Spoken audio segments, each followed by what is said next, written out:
how much emeralds can you get with 2 hours of trading using 20 villagers? The answer is about 10,000 emeralds.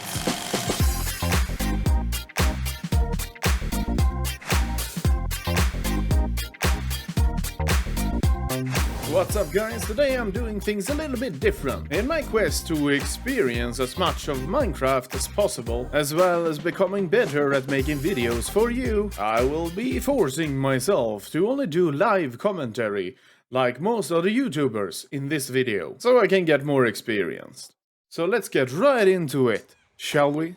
As you might have seen in the beginning of the video, I have done some off-camera trading, and I ended up with a respectable pile of emeralds. I also got myself a beacon, but how did I get a hold of nearly 10,000 emeralds?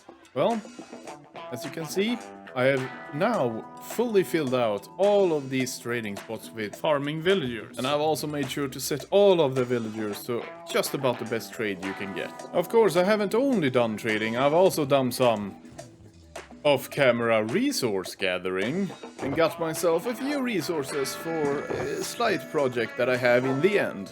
Well, I say slight, but anything that Ilmango has made is far from slight. So let's do a little time travel and skip to where I start the project. Wabam! So what I'm going to do here today is make a concrete converter, and I want to hook up this concrete converter with my falling block duplicator. And using this falling block duplicator I can get an infinite amount of concrete. Now I want to use this concrete and start building a little. You see, I've only made farms, which makes me a very bad builder. And the only way to get good at something is to repeat the process 1,000 times, which means I need a lot of building blocks so I can start learning. So that's what I'm making today. Now again, this is not my design, this is Ilmango's design, link to his video in the description. It's a very fast concrete converter that can convert over 72,000 concrete per hour, which means if I AFK for a few hours I will have a healthy amount of concrete. But enough talking, let's get to building. I'll see you on the other side.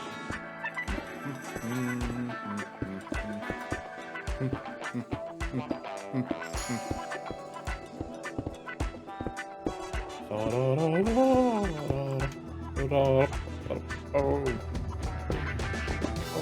let's go. Yeah.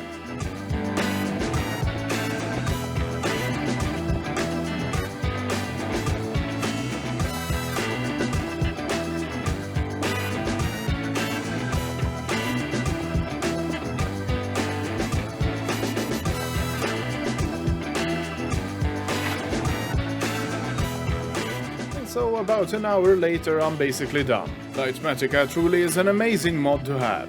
Instead of having to follow a video block by block, you can just download the schematic and be done within a few hours. If you have the resources to build it, of course. I'm not completely done yet though. I'm still going to hook up my falling block duplicator, as well as making a storage. But I'm going to leave that as a job for another day, as I'm feeling quite eager to test out the farm. Ba-bam. And then, ba-bam.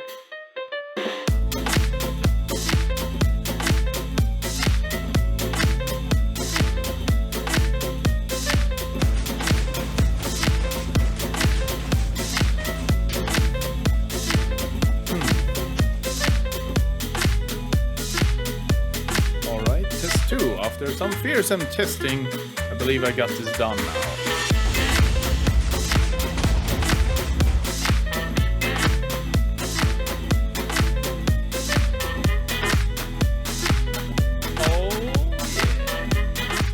And so, I have made a concrete converter. But I'm not finished yet. I still have a few projects I want to finish before the end of this episode.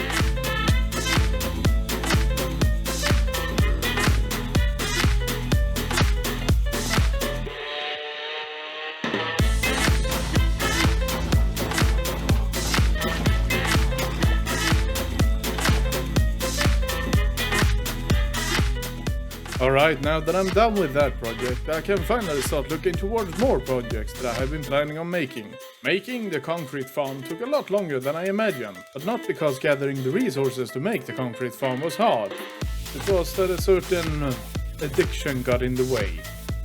But now that that is finally done, I can start looking towards my other projects that I have planned. As an example, as soon as I got back, I immediately upgraded my iron farm. While I had been getting a steady supply of iron, it hasn't actually been producing as much as I need. Whenever I am in need of iron, it is always barely enough. So I've spent like half an hour upgrading it. Now I will need a better iron farm in the future, but this will have to do for now.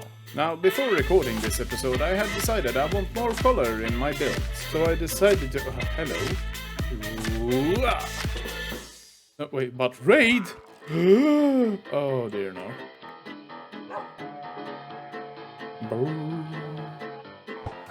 Oh, that's a ravager. That's a ravager. No!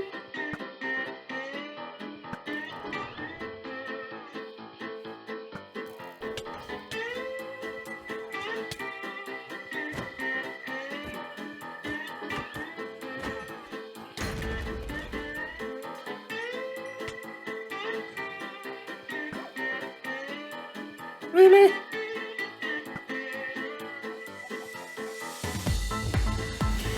Oh, finally. Oh.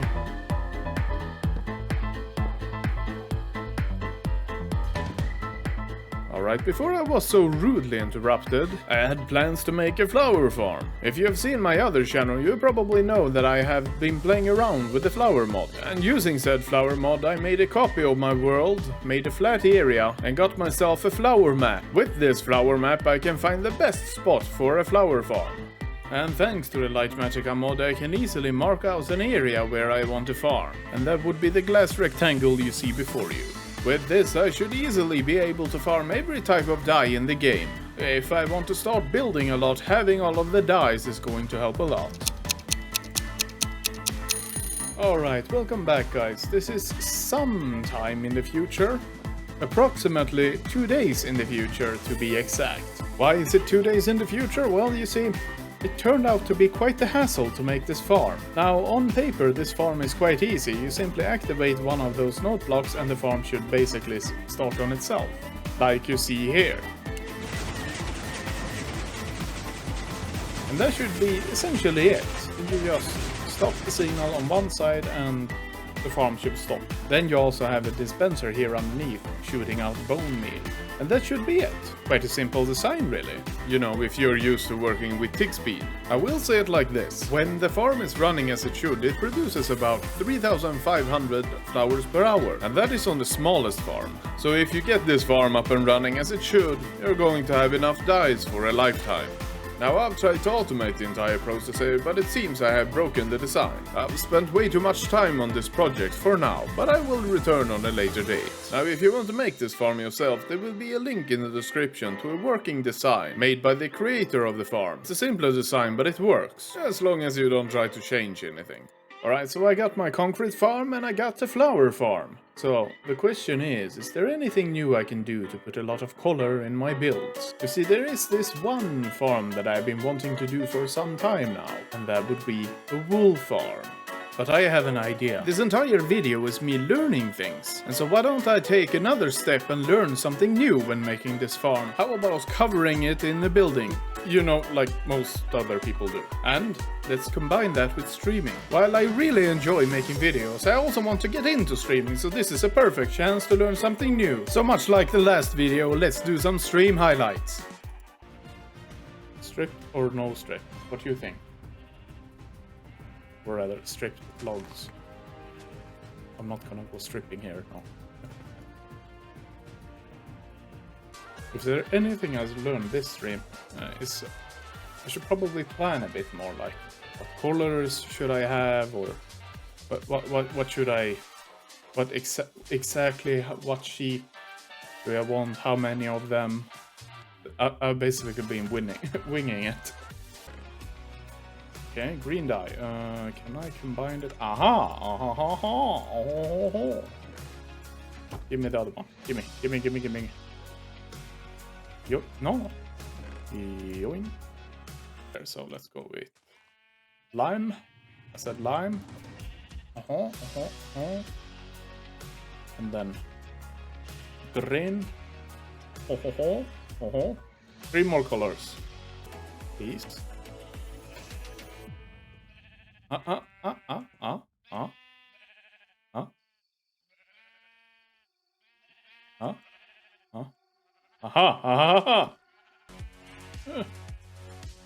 Ah. Eh.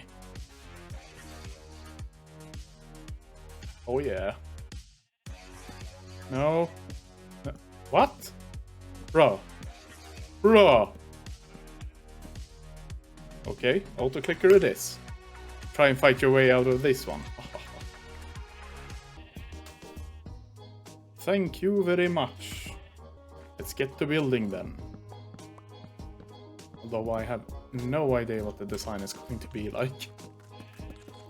I should probably start framing with dirt. That way I don't have to stand here and break glass. I'll take the tips and ideas that other people seem to be doing. Now then, the question, which looks better? A heightened slab? Not normal blocks? Lowered slab? Or stairs? Aha! Yes, that was, all of that was for that one. I refuse to have a creeper creep up on me. It no creepers here.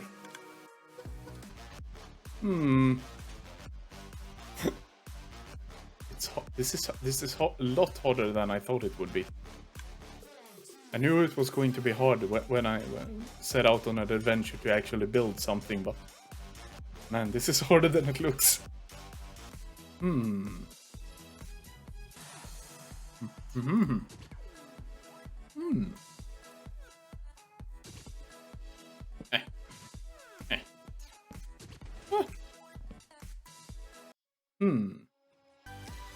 I'm supposed to build an entire barn and I'm still working on the first wall.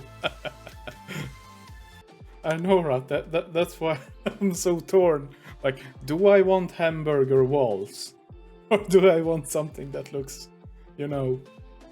Because every time I'm going to come in here, I'm always going to look at these and I'm like, huh, hamburgers. Like, I'm never going to be able to forget that. You know what? Hamburgers it is. Where are your friends, boy? You're left alone? No. No scary ravagers? Uh-oh. Yeah, you stay over there. The village is over that way. Go to them. Leave me alone.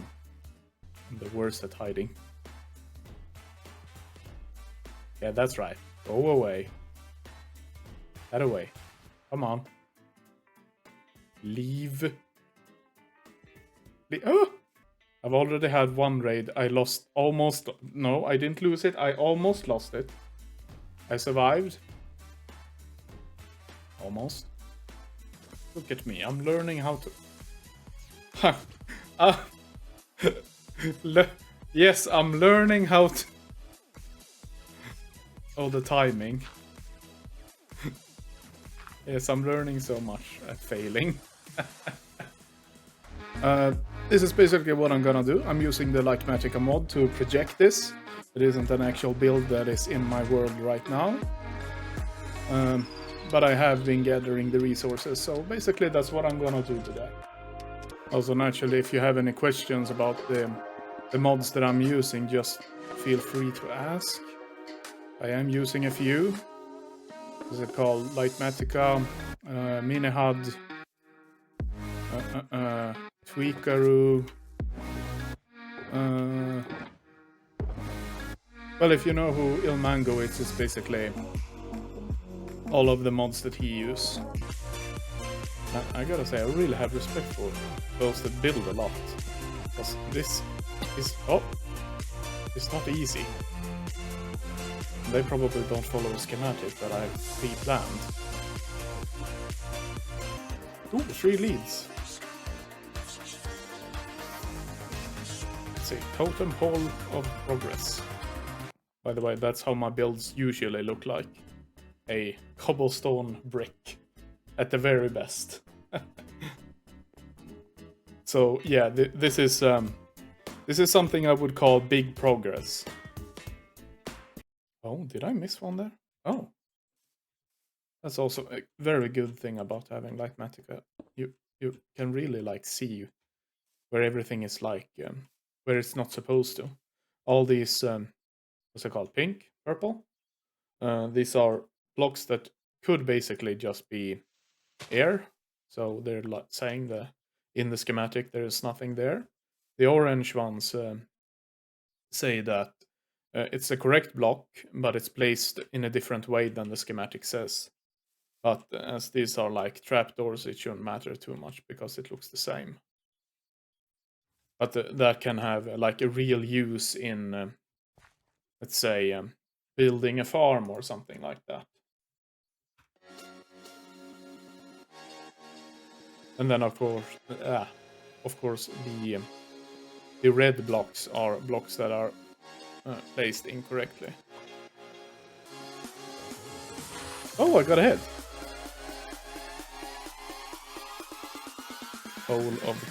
Totem pole of progress. I'm very happy with this, especially considering just how my other builds usually look. This is a lot better than what I usually do. Okay, while this video has taken a lot longer than usual to get out, I feel that it has indeed been worth it, as I have learned a lot. Now, as much as I love doing this, life likes to get in the way at times. And as the school year is going to start soon, I'm going to have to focus more on studies. And it will definitely change how I upload. But upload I will.